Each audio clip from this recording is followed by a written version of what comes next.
नमस्कार, मी श्री आंबे सोसायटीचा अध्यक्ष बोलतोय. Borivali card number 5.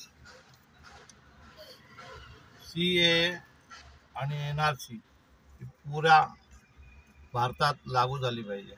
कारण बांगलादेशी, रोहिंग्या, उनकी यांची म्हणजे जमात इथून तिथून रॅशन कार्ड, इलेक्ट्रिक बिल कसे कसे घेऊन आपलं वास्तव्य करतायत. हे ना शोधून काढण्यासाठी, हटवण्यासाठी हे CAA NRC लागू झालं पाहिजे. आणि त्याच्यासाठी मी सांसद आपले पियुष गोयलजी यांना पत्र लिहिलं आहे. आणि दुसरं आपले केंद्रातून अमित शहाजी, नितीन गडकरीजी, राजनाथ सिंहजी यांना पत्र लिहिलं आहे. आणि ह्या पत्राचा विचार करून पुढे आपले योग्य ते निर्णय घ्यावे, हीच आमची नम्र विनंती. जय हिंद, जय महाराष्ट्र.